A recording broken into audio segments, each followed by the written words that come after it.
안녕하세요, 미니아실입니다. 이번 시간에는 눈 그리는 법에 대해 알려드리려고 해요. 유튜브 찾아보니 쌍꺼풀 짙은 어른 눈을 그린 영상은 많이 보았는데 저는 아주 매력적인 무쌍의 아이 눈을 그려보려고 해요.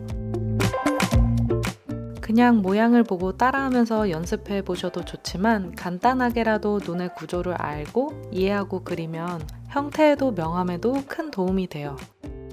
먼저 눈을 그리기 전에 눈의 구조를 간단하게 설명해 드릴게요. 먼저 눈의 가로폭을 정해주고 보통 눈의 머리와 눈의 꼬리가 수평선상에 놓이게 돼요. 눈의 곡선의 가장 볼록한 지점을 찾아줘요. 보통 정중앙이 볼록하지 않고 눈 앞에 한 3분의 1 지점이 볼록해요. 눈 앞에 눈물 언덕이 있어서 이렇게 앞머리 굴곡이 생기고 아래 눈꺼풀은 뒤쪽 3분의 2 지점이 볼록해요. 눈꺼풀에 두께가 있어 위아래 보이게 되고 눈알의 위치도 굉장히 중요하거든요. 눈알이 위쪽 눈꺼풀을 살짝 걸쳐서 위치하고 있어요. 동공의 위치도 그래서 살짝 눈의 위쪽에 위치하게 되겠죠. 그래야 안정적인 삼백안의 눈이 나오게 돼요. 속눈썹도 방사형으로 한 올 한 올 그려주고 눈썹의 폭은 눈의 가로폭보다 살짝 더 길게 잡아줘요. 눈썹의 뒤쪽 3분의 2 지점이 약간 산으로 솟아있고 거기에 맞춰서 두께를 잡아줍니다. 속눈썹의 결의 방향은 앞머리 쪽은 위를 향하다가 사선으로 점점 눕다가 뒤쪽은 반대 방향의 사선으로 바뀌게 돼요. 이 눈썹의 지점부터 이마뼈가 시작되기 때문에 눈썹 아래에는 그림자가 지게 되죠. 눈알을 한번 그려볼게요. 홍채랑 그 안에 동공이 있고 눈꺼풀이 눈알을 이렇게 덮고 있는 모양이에요. 눈알이 구의 형태이기 때문에 눈두덩이에 이러한 음영이 생기게 돼요. 눈 아래에도 마찬가지로 원형의 명암이 생기겠죠. 눈알의 옆면을 그려볼게요. 옆으로 봤을 때는 눈꺼풀이 이런 모양으로 눈알을 덮게 돼요. 눈의 측면이나 옆면을 보면 눈꺼풀의 두께가 더 잘 보이게 되겠죠. 이쪽에서 빛이 온다고 가정했을 때 위에 눈꺼풀의 아래쪽은 짙게 그림자가 지게 되고 아래쪽은 밝게 보이게 돼요.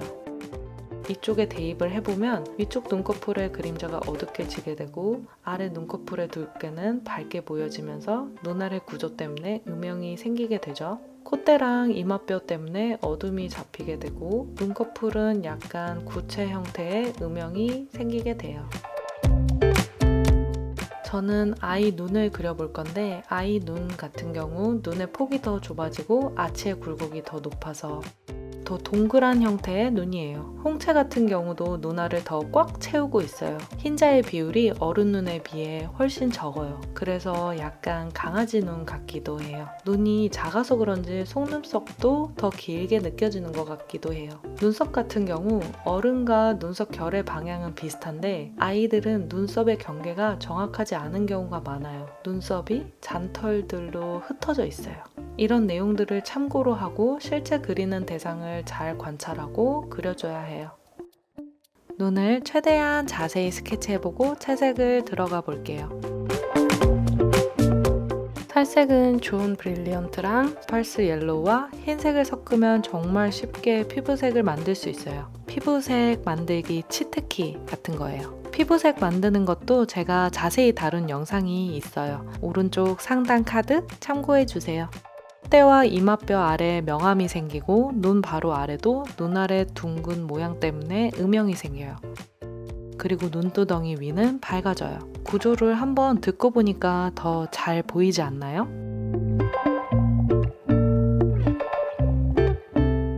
얼굴 그릴 때 검은 눈동자를 먼저 그리면 어둠의 기준이 생겨 그림을 진행하기 좀 더 수월해져요. 특히나 얼굴 같은 경우 중간 톤의 색이 많기 때문에 내가 그리는 색이 밝은지 어두운지 판단하기 어려울 때가 있거든요. 흰자의 색은 생각보다 많이 어두워요. 눈알도 구체의 형태라 구의 명암이 조금 보여지게 돼요.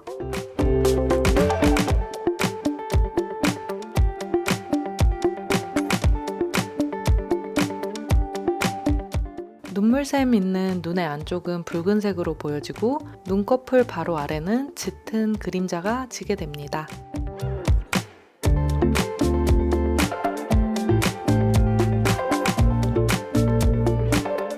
옅은 갈색을 만들어 눈썹의 영역을 먼저 만들어주고 짙게 보이는 곳을 한 번 더 만져주는 순서로 그리면 더 자연스러운 눈썹을 그릴 수 있어요. 눈썹은 얇은 선들을 쌓아줄 거라 세필을 사용했어요. 초보분들이 많이 하고 저도 처음에 했던 실수 중에 하나인데 검은색으로 짙게 눈썹 결을 무시하고 짱구 눈썹을 만들어 놓는 거예요. 그럼 굉장히 부자연스럽고 수습할 때 손이 정말 많이 가요. 처음에 설명한 것처럼 눈썹의 결의 방향이 어떻게 바뀌는지 각도를 잘 보고 그려줘요.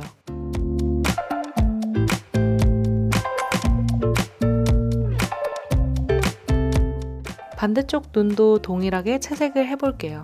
눈만 따로 이렇게 자세히 그려보는 게 눈의 구조를 이해하고 내 것으로 만드는데 정말 많은 도움이 돼요.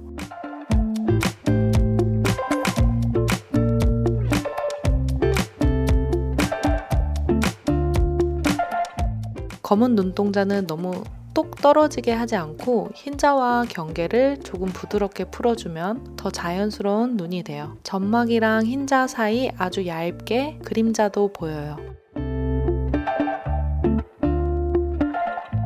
눈썹 털을 한 올 한 올 그릴 때 눈썹의 큰 형태를 잘 생각하면서 그려줘요. 눈썹이 너무 얇아지거나 두꺼워지지 않도록.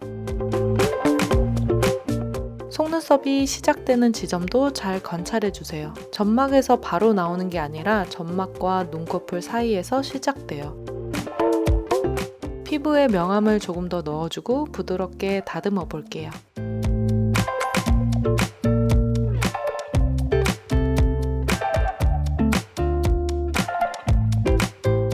흰자와 검은 눈동자의 경계를 부드럽게 풀어주고 홍채와 동공 안에 비춰지는 모양과 반짝이를 자세히 관찰해서 그려볼게요. 동양인의 눈은 색이 짙기 때문에 홍채와 동공의 경계가 선명하게 보이지 않아요. 반짝이 찍는 지점도 눈의 모양에 영향을 줘요. 지금 눈 같은 경우 중심에서 약간 왼쪽 위에 위치해 있어요.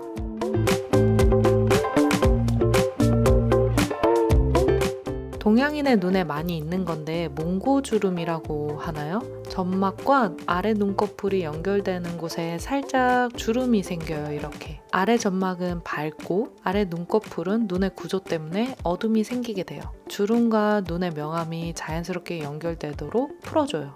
눈물샘 쪽은 피부가 살짝 붉어요. 붉게 한번 만져주고 속눈썹을 한 올 한 올 정성스럽게 그려줘요.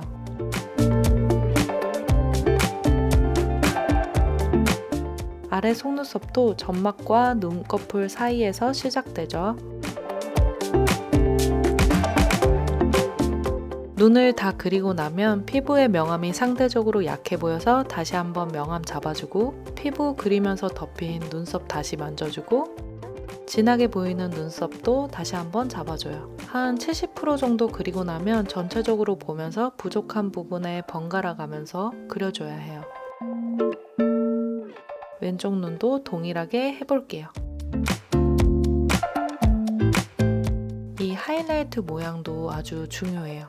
색도 미묘하게 조금씩 달라요. 흰색, 웜그레이, 쿨그레이. 이 눈에 반사되는 모양들이 눈을 더 초롱초롱하게 보이게 연출할 수 있어요.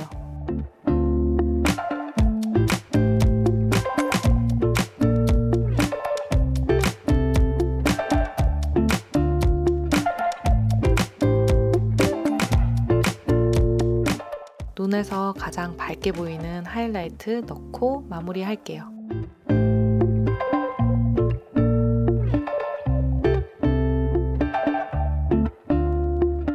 저는 또 좋은 그림으로 돌아올게요. 안녕!